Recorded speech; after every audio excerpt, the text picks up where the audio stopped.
Hello and welcome to Neuroshambles, the podcast that aims to shine a light into some of the murkier corners of what it's like to parent neurodivergent kids.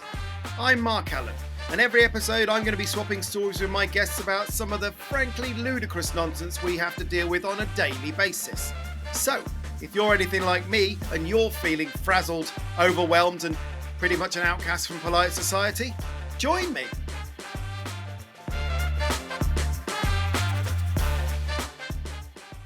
Hello and welcome to episode 3 of Neuroshambles. Welcome back if you've listened to the first two, and if you haven't, you should listen to the first two. They're great. This particular episode is going to follow the similar format in that we're going to be meeting a new guest, another parent of neurodivergent kids. And we're also going to be learning a bit more about their setup. Then we're going to be discussing the topic of the week, which rather fittingly is about holidays, because I've just come back off my holiday with the hooligans, and my guest has just come back from their holiday. So we've got lots to discuss there and all the sort of the faff and rigmarole of a holiday with neurodivergent kids. After that, we're going to be doing the It's Not All Rubbish section, where we're going to be looking at neurodivergency champions. We're also going to be looking at some tiny wins. There's one of my own that I'm particularly keen to talk about. And also the What the Flip section, where your kids make you wonder, what the flip? With some of their behaviours or the things that they say. So that's what we got coming up. And without further ado, let's crack on. Meet the guest. Okay, so it is my absolute pleasure to introduce our guest for this week. It is a Dr. Hildi Mitchell. Welcome to the show. How are you doing, Hildi? Hildi or Doctor? I don't know. Should I call you Doctor? Does that feel a bit formal? Dr. Hildi. Yeah, Dr. Hildi's a bit formal. Hildi will be fine. Okay, thank you. I just felt like I needed permission for that. So yes, welcome to the pod. Thanks for joining us. So obviously with any of our guests, it's useful to know your setup and what your experiences of neurodivergency are. So talk to me about your personnel. Who have you got there? Oh, our team, our neurospicy team. Nice. Our team. Yes, we had a long conversation. My children are a bit older than some of the children, I think, of the guests you've had. So I have Polly, who's 22, Mm-hmm. who has been diagnosed with various sorts of mental illness throughout her time, and has recently been put onto the autism neurodiverse pathway with questions about autism. And in some ways, I kind of feel a bit stupid for not having noticed things, because as soon as that was mentioned, I've started to go back and go, oh, yeah, that makes sense. But she's now on that pathway, and that's opened up a whole load of rich things to talk about with her in terms of sort of helping her and supporting her. So she's currently presenting as agoraphobic, Right. and doesn't leave the house at all. Okay. And then Elsie is 16 and going on 35. Probably could run the country. I think she's mature beyond her years, and she has a diagnosis of autism that she's had in the last year. But with her, it was really clear from basically the minute she was born at home in our bedroom, and from about 20 minutes after she popped out, it's very clear that she was a child with very strong responses to the world around her that we weren't expecting. So she was my second child, so you think you know what you're doing. Yeah, but you've also got something to compare it to, I guess. Yeah, exactly. So I was trying to feed her, and I thought I was going to have this 24 hours of serenity. In fact, she was going to be called Eve, which I had as this kind of like really serene, lovely name. And within about an hour or so, I was like, we can't call her Eve, John. We can't. John is husband and father to the girls. And he went, no, we can't. She's not an Eve. So she didn't have a name for a while, because she so clearly wasn't an Eve. She was red-faced and screechy and could not be satisfied. And then I think he committed the middle-class crime of going to get her some SMA to feed her, gave her a bottle. and she drank down this bottle, burped in a very unladylike fashion, and then went to sleep. And we said, "Oh, she's an Elsie," and she was named after two cantankerous old grandmothers that we've known, and it suited her entirely. So we always had this sense that she was somebody that for whom the world was not really to her taste, from Yes. she was uncomfortable in it. And then she sort of developed this. She had a very rich language, which made me kind of think maybe not autism, So what sort of but it age was was that? probably from the age of about 2 or 3. Oh, wow. She Okay. she spoke, but she was very. She had a very odd choice of words. Hmm. She'd hear a word and she would use it, there was always something that was both incredibly interesting but also slightly weird about how she would use it. And the more that I now know about the kind of language acquisition and language as in autism, the more I kind of realise that probably was an indicator that I didn't really quite pick up on. But we used to always comment on the way she used language. It was very expressive but very unique, I Yes, would I say. think Jay is very much like that. Like I said, as I was Yeah, explaining earlier on, yeah, he sounds like a yeah. Victorian landowner. The way Yes, she was like she felt still very old very fashioned and very proper. precise. Yes, Yes, but yeah, just sort of not really out of context. Do you know what I mean? When everyone's being a bit yeah, informal, and I mean, he'd be great at a dinner party yeah. if only he ate food or could bear people. What's the topic of the week? So obviously, when we're talking about holidays, I want to sort of I don't have any horror stories. I think, with some of the things that I talk about with our guests, I've got some proper war stories to tell, but I don't feel like I have that with holidays. And I think the reason is because I know my kids so well. I deliberately avoid holidays I know they're going to hate, or I know that's going to trigger them. But what I wanted to talk about in this particular episode are the lengths that we go to kind of smooth over those potential triggers and all of the additional things that we have to factor in to stop those holidays becoming absolute nightmares. Because it's something that for neurotypical families is joyous and Mm, easy because everyone's relaxed and everyone's looking forward to it and everyone's excited. But obviously in our setup, things are different. You've got to manage it in a very different way depending on your particular situation. So, I mean, I guess you're wrestling with the issue of agoraphobia. I mean, is that always mm. presented itself? It hasn't. So it's presented before as sort of social phobia, emetophobia, Hmm. those kind of things. One of the worst things about holidays, I think, going abroad is the kind of airport. The Yes. airport of this kind of environment that is so out of your control. You have to be in a certain place at a certain time. You've got to only carry certain things with you. The airport's really difficult.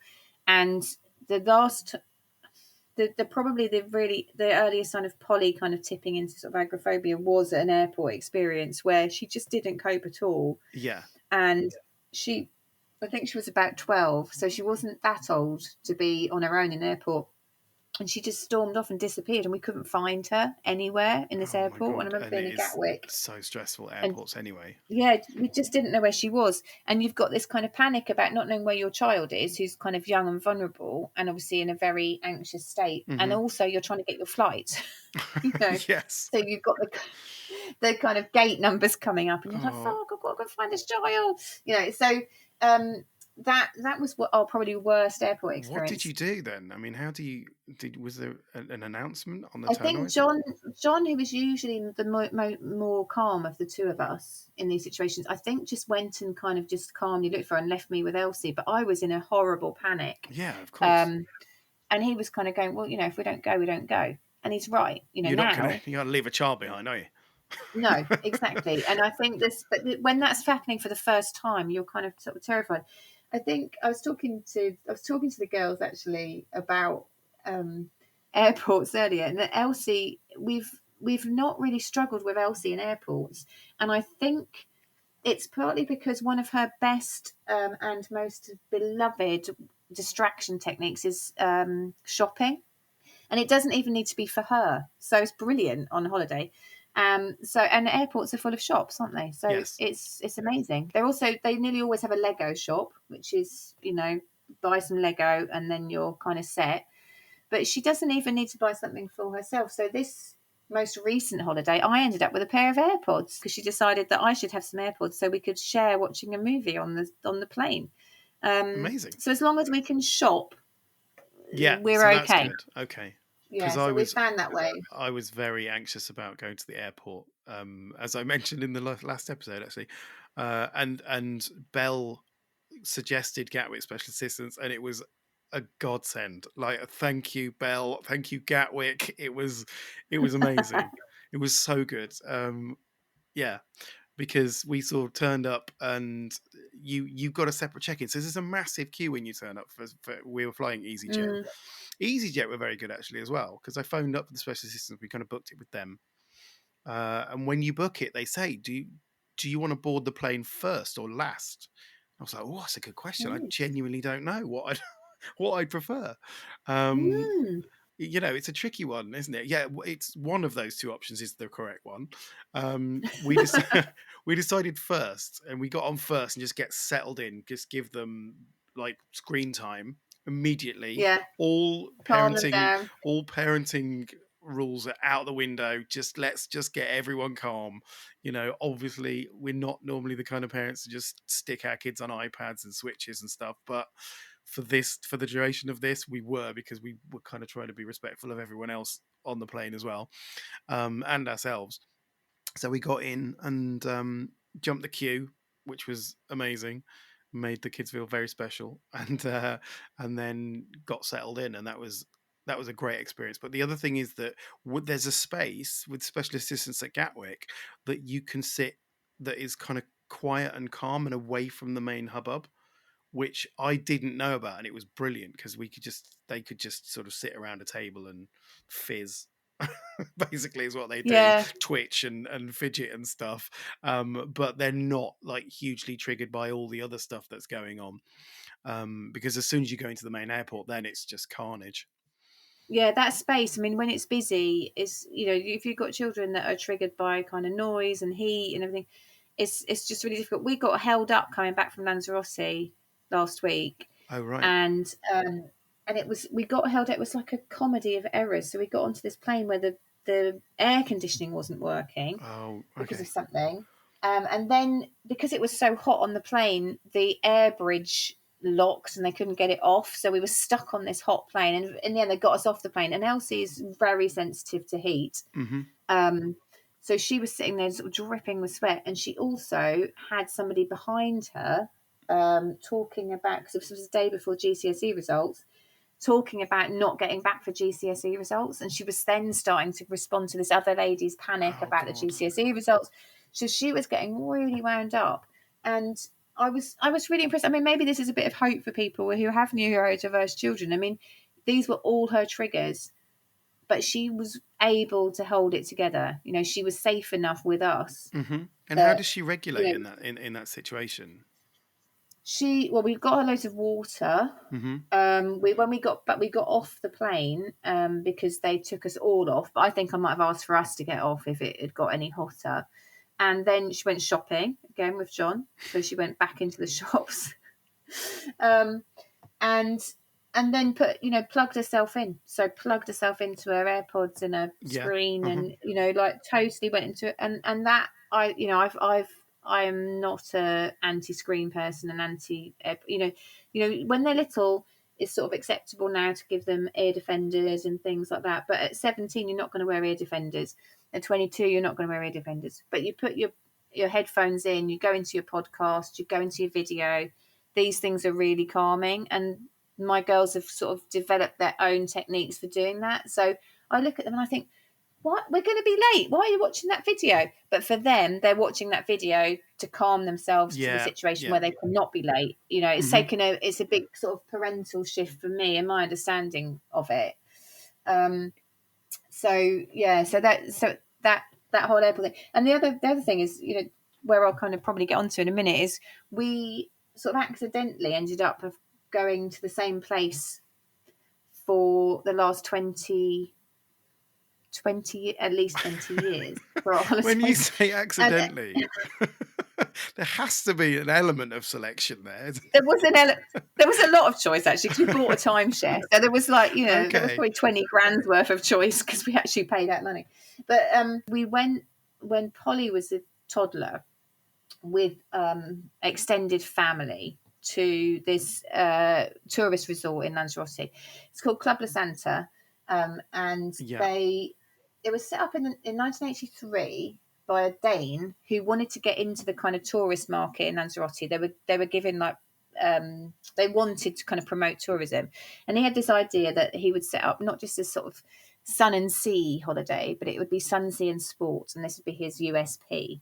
So we Right. set up this place. It's basically like a little bit of Copenhagen in Lanzarote. So it's it's very peculiar. It's very Danish. It's Right. very uh, it's very sort of clean and organised, and we went there with our extended family, and I loved it. I mean, I love sport. I love swimming. I love aerobics. And what was lovely is it has so you can before you go you can download the program for the next 2 weeks. It's like a Right. bit like Butlins. But do you have to book onto stuff? Yeah, but it's really easy to book onto it. So you used to have to go to sports booking, which is like go and queue up and book into it and get a little slip with what you've booked. Now it's even better for autistics because you've got an app, so Oh, you can book amazing. onto it on an app. You know, and so a Tuesday morning, I mean, this has been the case for 20 years. On a Tuesday morning, 8 a.m., it's the half marathon. On a Wednesday morning at 8 a.m., it's the mini try. At 3 o'clock on a Sunday, it's bolas and egg throwing at the beach. Yeah. So you've been there for 20 years. So you went with Well, that's when, with extended family the first year. yeah, and we just loved it. It was easy. What was easy was like we can all do the things that we love there, and we so we started going there, and then it became like there's no way we're ever going anywhere else with these girls. So you go to the same place every year.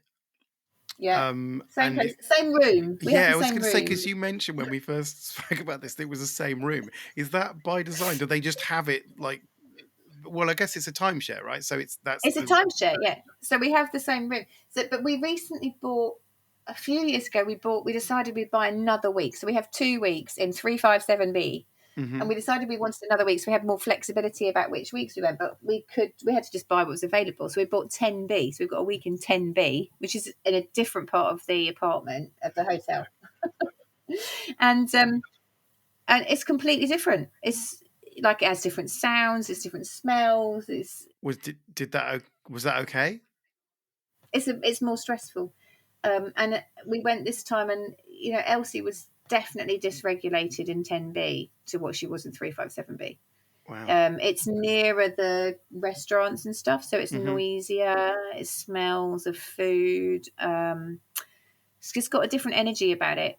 So it's noticeable that those even on the same resort, a different room has a different feel about it. And she found it. She wanted to come home this time in Oh, 10B. really? I want to go home. Yeah, Wait, I when she hate had it. said I want home, to was go she home. talking about the other flat there?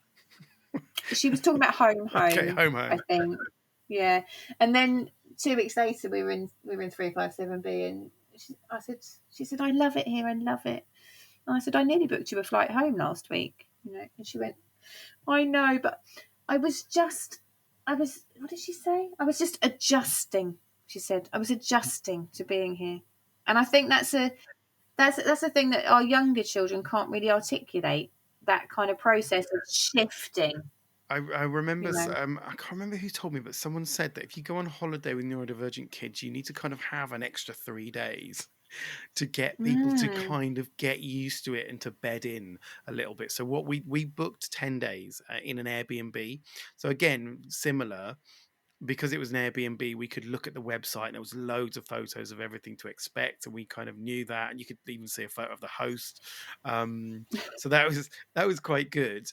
So we booked for 10 days again so that we could have that time to bed in, and also like we could like I can't imagine us booking into one of those like resort hotels with loads of people. and Mm. like that just wouldn't work for us at all. Like Jay in particular would be incredibly dysregulated by it, because he doesn't really like a lot of people, so that would be quite triggering for him. So we deliberately booked an Airbnb, which was sort of a little like apartment in a block of 6 apartments with a shared pool. So we got to the Airbnb and we kind of unpacked, and he got a separate room, because again we've learned from experience that he needs a different space to be in. It doesn't need to be like that far away from us or anything like that, or even particularly kind of sheltered from the noise of us, but he needs a space that he can call his own. And we got there, and there was like, "This is your room," and he unpacked, and then within 11 minutes, and I timed it, within 11 minutes, Jay said, "This holiday isn't living up to expectations." Uh, and I was like, "Oh, this is going to be a long holiday if he doesn't get on board with this at all." And fortunately, because I then had to go and do the food shop, which is in Mm. itself a massive challenge, which we'll get onto. But while I was doing that, Jay and Otto both went in the swimming pool, and they love water. I think it's definitely a sensory thing for both of them. They love being Mm. in water. Jay spends a lot of time under the water to the point you think he may have drowned. But he's always come back up so far. So it's definitely a sensory thing for him. And so when I came back from the food shop, he'd completely kind of regulated himself, and he was like, "I actually quite like it here now." It's like, "Thank you." It's good. It took us a little while to get into the rhythm of it, because again, everything is different, isn't it? Right? Yeah, I mean that everything is different, and that I think, like Elsie's saying, I needed to sort of make this transition even to something I know well. I think for those kids that are, where you're going somewhere different. I mean, she's always, she starts packing about 3 weeks, 4 weeks before we go, and starts worrying about what she's going to take, what she's going to wear, what she's going to do, and this kind of like imagining herself doing all of the things that she does, and that whole packing thing is really stressful because there is this kind of sense of expectation that what's it going to be like? Who am I going to be when I'm there? You Okay. know? So it's more out of anxiety than anticipation. Yeah, it's not excitement, it's a worry. Hmm. We had to do a lot of shopping, a lot of like I've got these shorts, but I'm not sure they're going to be right. That I think you can. I mean, with the packing and stuff. I mean, with Polly once we went to Bournemouth to see our in-laws, and she was highly anxious about leaving. She didn't want to go. I can't remember the exact context for the anxiety at that point, but she was getting into her highly anxious period, and she was going, I'm not going, I'm not going. And we were like, we have to go, and you're only like 11, 12, we can't leave you on your own. And so in the end she packed. So she said, I've packed. And we went. Hmm. And when we got to my brother-in-law's, we were gone. It was like June, July. We'd gone for like a beach weekend. They have a beach hut in Bournemouth, and we got there, and she'd packed one jumper and a toothbrush or something. That was it. Like that, nothing else in the bag. I always have to check. I always have to check mine. It has to pass muster, because I know that they would like. Jay always forgets pants. Doesn't feel the need to. I mean, to be honest, he would rather not wear pants, but it's not always appropriate, is it? Elsie likes 3 pairs of pants a day. So we were going for just over 2 weeks. We're going for 16 days. And so she needed to pack 32 pairs of pants. Well, who has 32 pairs of pants? Nobody. So we had to go and buy pants. And I said, there was a washing machine. There's a laundry. I'll go and wash your pants. And she's like, no, I need to take 32. She needed to take all these pants and all these socks so that she felt like I've got all my pants and I've got all my Van socks, because she only wears Van socks with a Right. logo. Okay. Hmm. And that became quite a thing for her. Like she had, so I never have any worries about Elsie taking appropriate stuff, but Polly, God knows what she probably pack now. Now she probably pack a crochet hook and a and a jumper or a poncho, and that'd be it. Well, you know. I mean, Jay was particularly excited about. So he packed very early and was really kind of clear about what he wanted to pack and what he wanted to take. Otto had his own bag and it was like full, completely full. But Tam was looking after his packing, so they sorted that out between them. And we got onto the plane, and Otto was sitting next to me, and I went, "What's in your bag? Have you got anything that you want to kind of get out on the plane?" And he went, "Yeah." And I opened the bag and it was full of one thing, which was a massive plushy toy that he'd squished into his bag. It's like I'm having to jettison stuff I can't take with me, and he's got this massive plushie with him. It's like, fine, just get on with it. That's okay.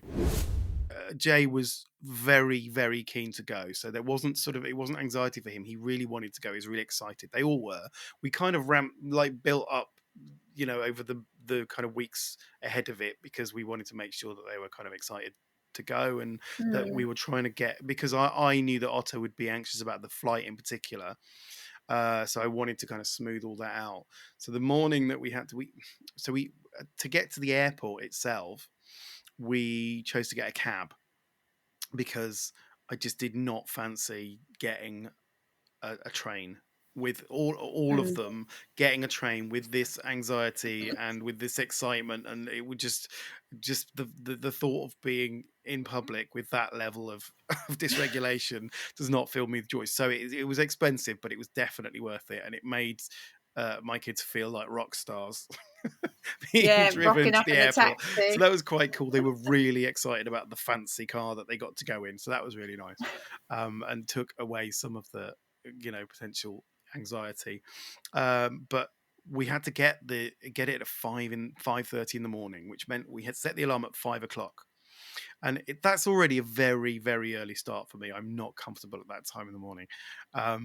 But I was awoken at 4:45 on the dot, with a light being flicked on by Jay, who was dressed in his full outfit for holiday, which I had not seen, which was a Hawaiian shirt and this massive wide brimmed sun hat, which was actually an Easter bonnet that had the ribbon and the chickens removed from the rim, right? So and he was really grumpy, and because we weren't up yet. And he told us off for not being ready, and it genuinely felt like we were being evicted by the man from Del Monte. It's just like, Oh, it was such a rude awakening. But then Otto comes in, and he's like the opposite. He doesn't want to go at all. He's anxious now and yeah. asking loads of questions and going, "I want to stay here. I don't want to go on holiday." So now it's just like, well, I'm awake now. This is happening. Let's just strap in and deal with it. So that was the start of Oh, the holiday. bless him. But like I say, once we bedded in and we got there, and everyone was kind of comfortable with the routine, it was great. And there weren't too many people. That was the thing, from our perspective. So the swimming pool was a Mm. huge win. Having said that, within minute there were other families there, right? So Mm. there's obviously it's a block of apartments, and they all share one pool. And there was a Dutch family with their uh, quite obviously neurotypical child there. You can spot them a mile off, can't you? Those bloody neurotypicals. Yeah, exactly. And the boys went in the pool, and they're splashing around and basically being absolute maniacs because they're excited. And I could sense the other family tensing up. And within 5 minutes, they'd been told off for being too noisy and not staying to their bit of the pool. Which it's like, oh god, this is like the first day of the holiday. And basically then, as the holiday progressed, I'd see the kind of this Dutch family appear and look at the pool and see we were there, and then just turn around and go back into their apartment. And it made me feel bad for the first day, and then I was like, oh, it's up to you. And then amazingly, they left, and the people that replaced them in their flat, I couldn't believe this, was an entirely deaf family. And it was like, that, Oh, that brilliant. was an absolute dream. because my kids could be as Oh noisy as my they God. wanted. It was unbelievable. That's the dream. It was, That's and they were amazing, amazing. and their kids were absolute nut jobs as well. So it's amazing. That's the perfect Yeah, pairing on holiday, isn't it? it The perfect. was. I don't know if you can select that in Airbnb to book at a time with with fellow disruptive families. Well, we're having a timeshare where we are. The other benefit is that we see the same families year after year after Oh, year. okay, that's nice, So right? we've kind of got to know other families, and so that worry about like who are they going to play with and are they going to upset people? Like you said, you that's all got well. Part of it is like they've already upset half of the people 20 years ago, so they're not going to play with them. But so that's all right. And then, but then there's families that we've sort of got to know, and so Elsie has a really really good friend there in at Club Centre who we see now not when we're there as well. They live in out of London, and their daughter's doing she's doing medicine at Sussex, so we see them quite a lot Oh, now. wow, that's lovely. And so she's got this lovely kind of relationship with the son of this family, and this year was so lovely. Elsie's got her diagnosis, and so she's like open about that. She's like, "This is me. This is who I Hmm. am," um, and not apologetic about it. And then the son of this family, he's dyslexic, so he's got his own kind of challenges, particularly around sort of organisation, school and stuff. And then he's also recently come out as gay as well. So they've Hmm. both got this shared experience of having masked people and not being authentic. And now they're both like this year, like free and themselves. And seeing them in the karaoke doing Barbie Girl was just like, like I, I was just kind of rolled back to these 2-year-olds that were in playtime, kids club, and now they're, they in that place, in that space, they were so confident and Yeah, so that's so lovely. comfortable to be themselves. They Hmm. know the karaoke, they know the disco. This is not a scary kind of like, oh, well, are we getting it right place. We know what the disco at Club of Santa's like. We know who's going to be there. We know it. We're Yeah, safe. that's amazing. And you found that essentially you found that place essentially the first kind of family abroad holiday you went on. Sort of, yeah. Like you haven't had any disasters. That's kind of what I like. Then and when you went somewhere and it's like this is not going to work. No, well, we've had a few of those, but we've had our own. We have had disasters that even there. I mean, Okay. we went one year with some friends. So it's like it's an apartment hotel, so you can get like half board, or you can do self catering. Obviously, with neurodiverse, you're going to go self catering because you're going Obviously, to be yeah. in as much control as you can. Exactly, And yeah. I remember going one year with another family, and they came at the same time as us. And the mum, Teresa, she said to me, she said, "Oh, I'm not doing any self catering. When I'm on holiday, I'm not going to do any cooking. We're going to eat out." And I was like, "Oh my God, that would just be a dream." And so we did eat out with them a few times, but every single night that we ate out, before we went out, I went back to the apartment and cooked pasta and pesto or Marmite and toast for my girls to be sure they'd eaten something Hmm. before we went out. And you'd have these kind of like awful kind of meltdowns around food Yeah. because you were going somewhere different. And we would go somewhere different, and we would kind of like think, oh, they need to eat like a proper meal. I mean, now that I'm my age and my kids are there, and now I don't care. So Elsie, this time on holiday, she orders her meal, and it's canary and potatoes, chips and garlic bread. A triple Yes. carb diet with a It's side fine. order of You do you. moho. It's fine. See, we It's did. fine. So this because we don't go out to restaurants. It's not a thing as a family that we do because the kids are We never do all it at over home. We all over never the go out. place. It's their Yeah. ADHD more than their autism that kind of represents itself presents itself there. Um, so I'm hyper aware of that. Just me being me, Mm. hyper aware of how we present in those sort of situations. But it was one thing that I wanted to do while we went to Greece. I wanted to go to a Greek taverna. as a family and just have a meal, because I didn't want to just, obviously you get all your safe foods and you cook everything, but I just wanted to go out and experience something Greek. And so we sort of, Yeah. I had to fight for it because there was a lot of resistance, but even from Tam, who doesn't like that kind of thing as well. Um, but eventually they all relented that we made basically we're going out for a fancy meal. It wasn't a fancy meal, it was a roadside taverna, but, but to all intents and purposes it was a fancy meal, and it was a joy. It was an absolute, I mean, they behaved absolutely like as expected, but they all invested in it. So like Jay put on like a shirt and he did the top button up, and like seeing him being presented with the food menu, and he'd like give a little nod to the waiter as he did it. Like I don't know where he's seen that, but it was hilarious. And then like to try, he found a new thing he liked. He found like this little, it was a very simple sort of chopped tomato salsa thing, and he loved that. So he was just like, that was only supposed to be Ooh. put on your bread, but he ordered more just to spoon into his face. It was like, fine, you crack on. And you know, they didn't really eat much of the food, so I ended up eating a lot of meat for the team, Oh yeah. which is maybe why I chose it. I don't know, but it was actually a really lovely experience. So, how do you kind of handle, because obviously self catering, you still need to get the food, right? So you still need to go to the supermarket and find the Greek equivalent of what you would normally have at home, or the sort of the Canarian equivalent of what you would have at Oh, home. we know where the Lidl is in Oh man, Narasifi.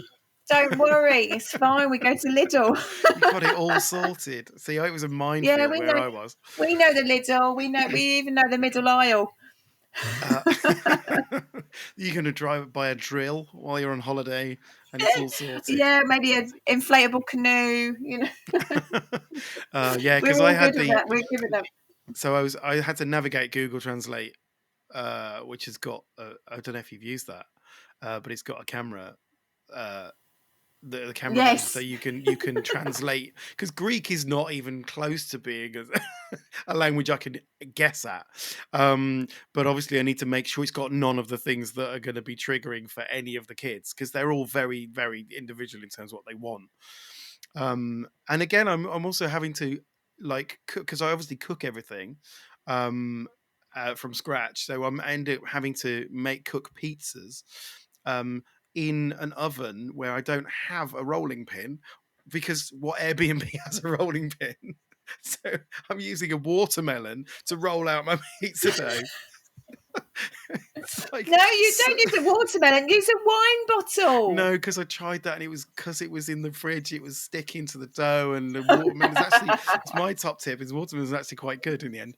But again, so I've got to adapt to like two forks and a spatula, and like like a really poorly equipped kitchen, and having to cook everything from scratch and trying to make it as close to normal as possible. And then I kind of realized that this isn't a holiday for me at all. It's like so much more stressful.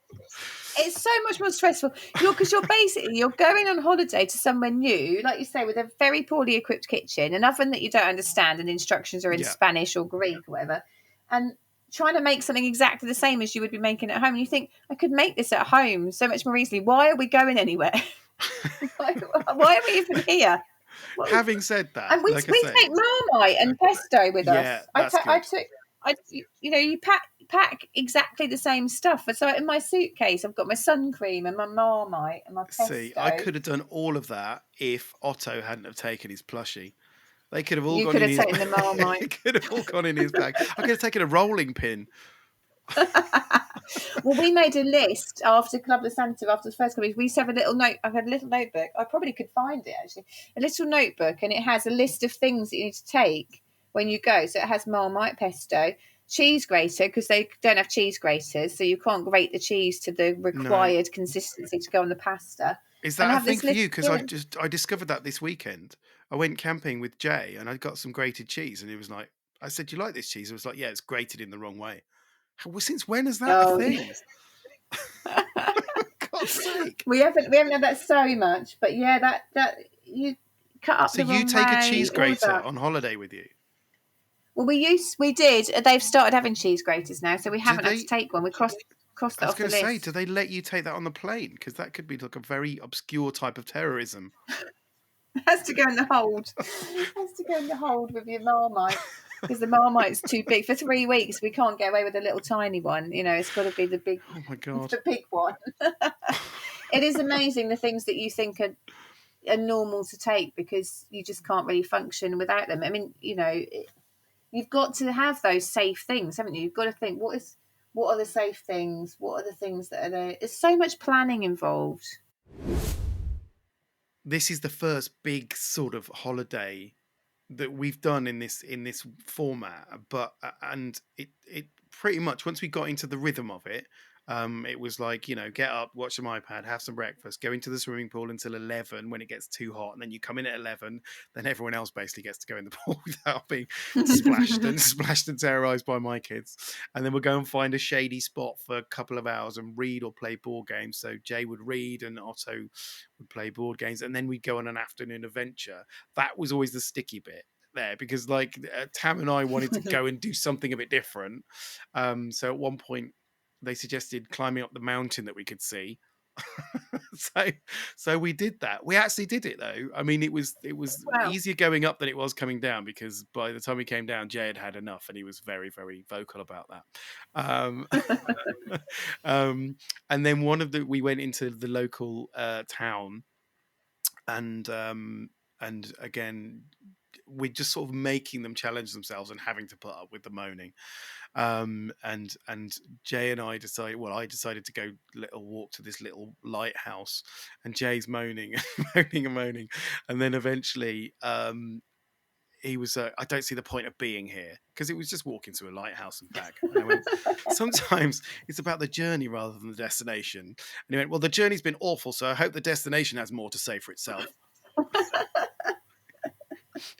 But despite that kind of moaning, I think they did challenge themselves, and then we'd come back, and then back in the pool again, and then I'd make dinner, and we got into that routine, and that for the duration was really lovely, and we got to kind of really actually relax, like weirdly, and because Otto comes alive on holiday as well. He's a different dude on holiday because there's no demands on him. And that's such, because he's so PDA and he's so anxious about things, that when there's no real, like, well, there's no demands, and secondly, he's got our undivided attention, which is really all he wants. He wants to be with us all the time, and he wants us to be with him all the time, and we can be. So when he says, can we play a game, I was like, I've got nothing else to do. Yeah, of course we can play a game. For the 400th time we can play the same game. But at least I can do it. So that was really nice. Where it was slightly difficult was then coming back home. I don't know how you experienced the transition of returning. Oh, yeah. I mean, the transitions both ways are quite challenging, and we had a delay coming back, but we were also this time coming back into GCSE results, and Oh, Elsie kept saying, course. I'm So there's very so much anxious anxiety about that. I around need that to as well. distract myself from it. I'm worried about it. And we basically let her kind of set what was going to be okay for her about the coming back and about the transition back. And I think she's of an age where we can probably do that a bit more. But so she wanted to come back and go to her friends for a sleepover. Well, our flight was due back at midnight, and we got back actually at about half two in the morning. But she was still going to go to her friends for a sleepover. So we ended up dropping her at her friends at 2:30 in the morning for this sleepover. God knows what her parents thought. I don't. I mean, did you forewarn them, or was it? Did you just no, ring the bell and run no, off? we just were like, drop her off. She disappeared into the house. We're like, the job done. And then she said, "Oh, we're gonna walk up to school in the morning, get our GCSE results. I'll call you, and you can come up and meet us at school." And so I arrived at school to meet her head teacher, and he's like, "How are you pleased with how she's done?" I was like, "I don't even know how she's done. She just dropped her off at this friend's house in the middle of the night." But it was, I think for her, it was about, in her head, this is what it was going to look like, and we had to let her do it. This is what it's going to look like, and any attempt by us to to enforce what we thought it should look like was going to be a problem. And I think that's what I've learned over the years with these children is you they kind of have an idea about what it's going to look like, and wherever you can, if you can let it look like that, it's Hmm. probably easier. It's probably much easier. But when she got home from that, she just slept for a day, and that's often Elsie's response to having been overstimulated or Hmm. masking, or she sleeps. So during school, she would manage maybe 3 days a week at school, and she would Hmm. sleep for the other two. Like the Hmm. most tired. She looked like she'd done a marathon, and go in her room and she'd be snoring her head off. She will kill me for saying that, but she absolutely dead But to the it's world. exhausting. It's Like, exhausting. I don't think you can underestimate how exhausting everything that goes on inside the neurodivergent brain is when so Yeah, many things are different. I had no. I think that's what has been a revelation to me over the last kind of 10, 12 years is that genuine tiredness that comes with navigating a world that is just more demanding for you Hmm. than it is for a neurotypical.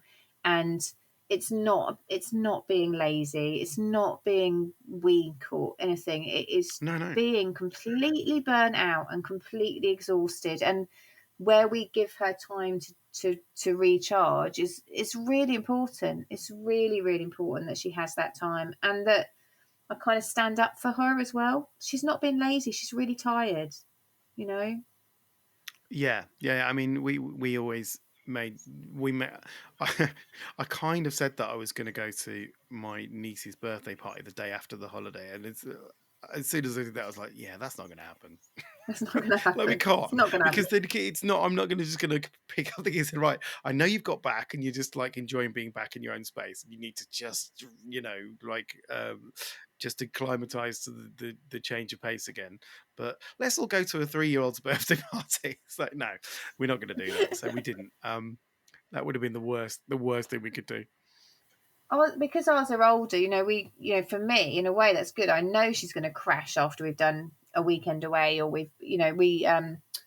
she's got, she's obsessed with the theatre. She wants to do acting. She's obsessed with the theatre, and she started going up to London on her own and going to see plays and things. And after she's done that, she's gonna sleep for the day. And in a way, it's a bit selfish, but I know I just let her, and I've got that day to myself. When they're little, you've got to kind of navigate that, and you can't go anywhere, and you've got to support them in their kind of they're recharging. So, Yeah. a little bit of glimmer of hope for you, Mark, in the future. When they're crashing out and they're 16, 17, that's a day you've got to yourself. That's a Oh, payback that'd day be for you. It's lovely. That'd nice. be lovely. They just go to sleep, and you just text them or phone them and say, just it's lunchtime, eat something, and then Just gonna it's push fine. some cucumber under the door. Yeah, a little bit of cheese. Not grated incorrectly, of course. So perfectly grated. um, I mean, when we came back, it was quite turbulent because not the flight that was fine, but actually coming back because there's definitely a thing. Again, I think their ADHD presents much more acutely when they know they're coming home and they know that the next step is home. They haven't really envisaged the bit between landing Mm, and then getting home, and so taking a while to get off the plane was really frustrating for Jay in particular, who's very impatient. Otto was getting more and more anxious about it as well. At one point, I had to sort of help Jay regulate a bit. He really likes compression. mm. So if he's dysregulated, he wants me to compress his chest. So I stand behind him and I squeeze him, and he makes this really weird noise. Where he's- and he's enjoying it and he wants me to do it, but everyone else thinks I'm damaging my child. So I get some very funny looks, but I also know that's kind of better than the alternative of him basically being rude to everyone. um I mean, Otto found it very, very he was all over the place when we got back, and I couldn't. Again, he can't understand his Mm. emotions and he can't articulate his emotions and why he's feeling the way he's feeling. Very much like Tam, actually. And he was. just all over the place, and he was asking loads of questions and like, when we're going to get home and how are we getting home, and he was crying. He was just Mm. crying uncontrollably, and at one point he just went, "I just want my normal life back." Oh, It's like, oh, poor Otto. But again, we got in a cab, super expensive, but again, yeah. there was no way, because also when we got back in, it was rush hour. It's like, like, I'm reluctant to get us on a train at any time, but at rush hour, when Otto is like this and Jay is impatient to get home, the last thing we need is to be surrounded by commuters. It's all about safe, isn't it? And control and Exactly, knowable, exactly. and I think a lot of, and protecting them from those kind of like, eyes looking at them as Hmm. well. Nobody likes Yeah, to be seen when they're in distress. Nobody likes that, really, even if you're not very aware. And I do feel that there's, I mean, Elsie's articulate about that now. Sometimes I make her feel uncomfortable when I think I'm making things better, but that it's not nice. It's a helpful thing, I think, to try and protect them from people that are judging, and you know that's one of our jobs as well. We yeah, They don't want to feel embarrassed. They don't want to feel stupid. They're not stupid, and they're not doing anything wrong. But other people don't understand. So all in all, though, it was a successful holiday. Like, genuinely, I was really worried about it, but the upshot is everyone had a good time, and apart from the bumpy bits at either end, it was. I think we'll do it again. Maybe not the same place every year. It's not all rubbish. Right, I wanted to end the podcast on the more positive side of things. Not that this has been negative at all, but I'm going to end it on the "it's not all rubbish" section, which features a couple of different things. The first one I want to talk about is neurodiversity champions, and I was just wondering if you've got any company or any people that are amazing with neurodivergency and you wish to champion them and mention them. Yeah, I do, and it's I said earlier, one of the shops that you always get at airports is a Lego Hmm. shop, and so we've bought a lot of Lego to keep things happy on flights or waiting, and Lego has been a sort of staple of Elsie's life for a long time. The day before she started her GCSE, she made a Lego White House, and Okay. that was a beautiful, calming thing for her. Lego is a really lovely thing for her, and obviously she's getting a bit older now, and I didn't realize until quite recently that Lego now do a kind of adult range, so Right. they know their market, they know their role in the kind of neurodiversity world, and they now do like these adult things, like these beautiful bouquets of flowers and things like that you can buy to make. They're stunning and beautiful. They probably Hmm. still hurt if you stand on them in the middle of the night, but they're making these lovely things. And what I didn't know until today is that you can download mindfulness tracks to listen to while you Oh, make them as really? well. Incredible, like that this is, they recognise that this is not just for children.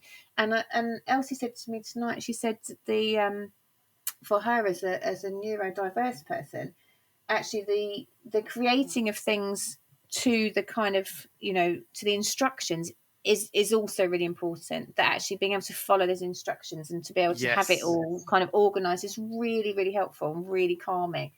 And as a neurotypical, I had no idea. I'd rather just build some random shit out of Lego. Tiny wins.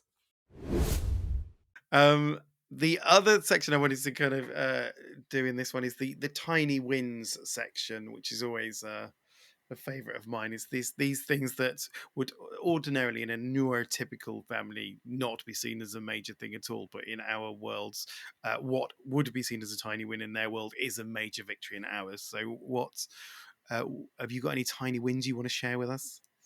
I'm a bit cheating because I've got a really big win. Um, Okay.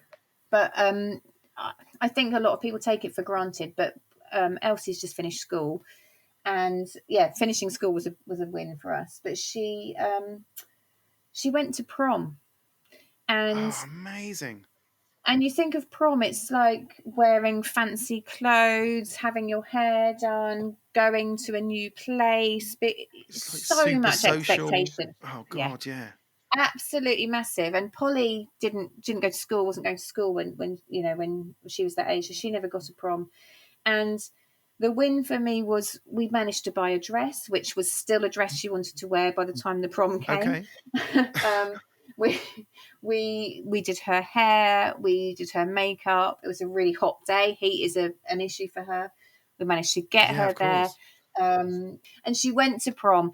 And older sister, who I think for whom it was really difficult because she didn't get to go to prom and couldn't manage it. Yeah. She did her Hmm. hair and she was able to be happy for her, and we took Oh, some that's funny lovely. photos. So yeah, just that thing of doing what other kids do as they're kind of leaving school It's a thing. major thing, isn't it? Yeah. It Yeah, yeah, was yeah, it was absolutely. really, really huge, and it was so sensory and so difficult. And she looked like a Hollywood starlet, and it was so Oh, lovely for us all. It was really nice. good. Oh, wow, that's amazing. I've got a tiny win, which Mm. again is not it. Yeah, is that I went camping this weekend with a big group of friends. We'd go camping a lot. It's great for the kids because the bar is very low when you're camping. Yeah, just stay alive. um, yeah, and there was a lot of whittling going on, right? Which is Yeah. is really nice, right? I've got a group of friends who are really into whittling. It's not my really my thing, but they've all got like knives and they whittle kind of weapons out of wood, like swords and stuff. And Mm. and one of them offered to help Jay choose one, and he helped him. And he talked him through whittling. Now Jay does not take instruction easily. He knows best at all times. No one else knows better than him at anything. Oh, I And know. he will exactly. You can vouch for that. So Oh, yeah. but he listened to advice, right? He listened to how you're supposed to whittle, and he did some work and he sanded it, and he looked to this person for advice. And then I overheard him going up to the guy, his name's Bill. Shout out to Bill. Thank you so much, mate. And Jay approached him totally unprompted and said, he said, "Thank you. I couldn't have done it without your help." And Oh. like for me, for Jay to acknowledge that someone has helped him and that almost like they know more than him opens up a world of possibilities for me because I am I have been concerned about how Jay is going to kind of find his way in the world if he's not going to accept that some people know better than him at some things that he wants to do. And one of his goals, what he's decided he wants to be in life, is a blacksmith. Right. again, tying in this whole with this Victorian vibe that he's got going on, right? He wants to be a blacksmith.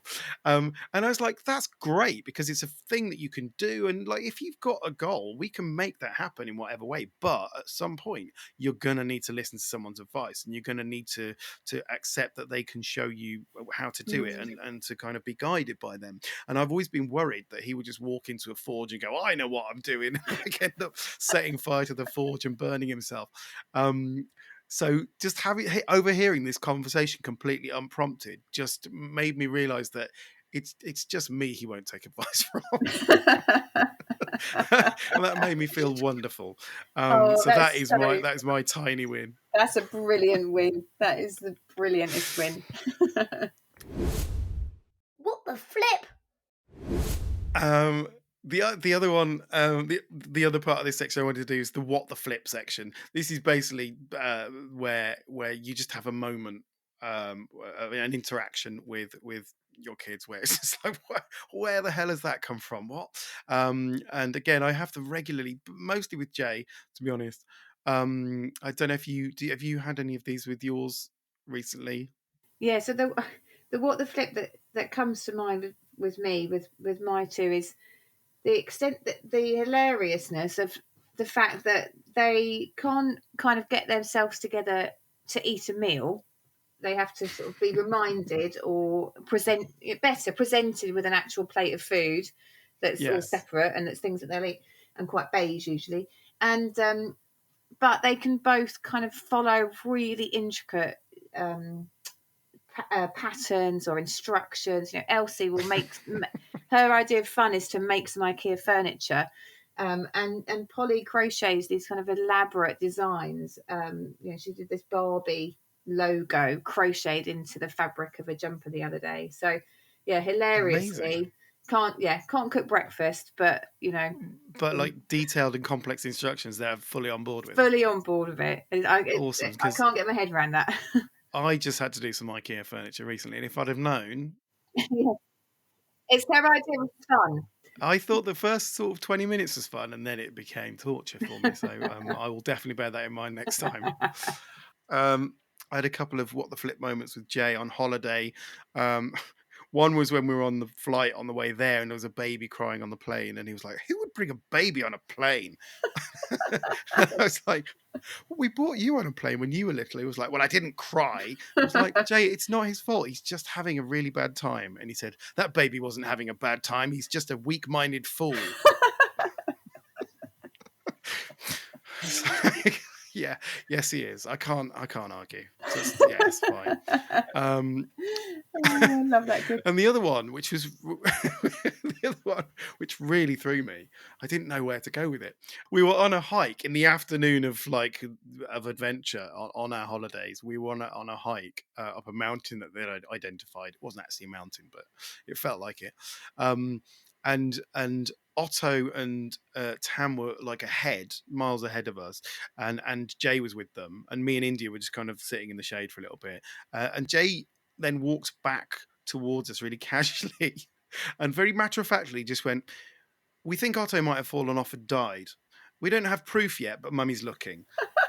I was just like, what? Because we didn't know where Otto was, but I just assumed that he'd kind of gone off, and just how casually he just dropped that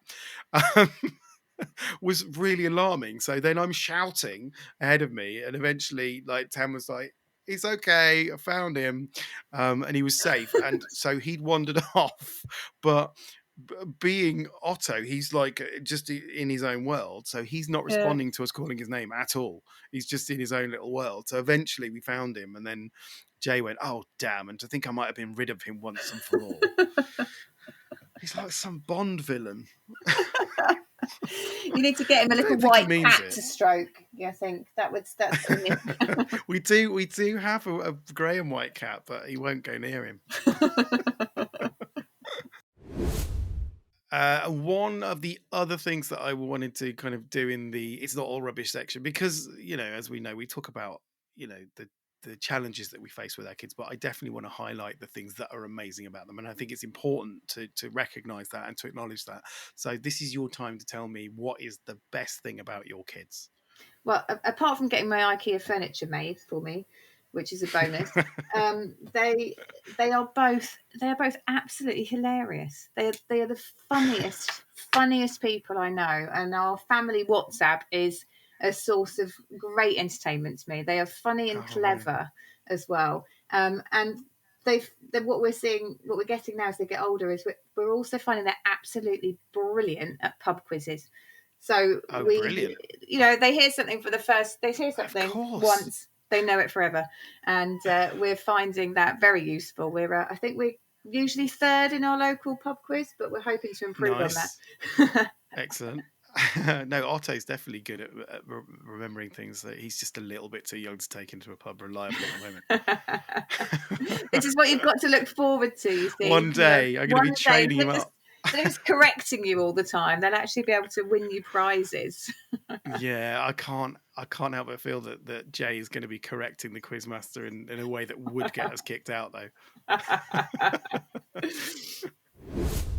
So I think that draws us to the end of the podcast. So firstly, Dr. Hildi Mitchell, thank you so much for coming and joining me and sharing your holiday experiences. It's been a genuine treat to talk about it.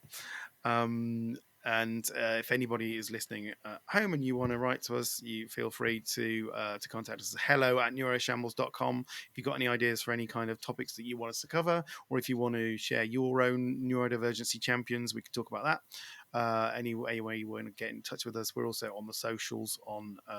We're not on Twitter or X or whatever the hell he's called it this week.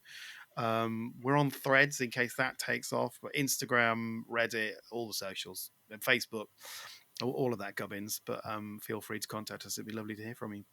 So all that remains for me is to say thank you, Dr. Mitchell, for being here. Thank you to the audience for listening, and have a nice life.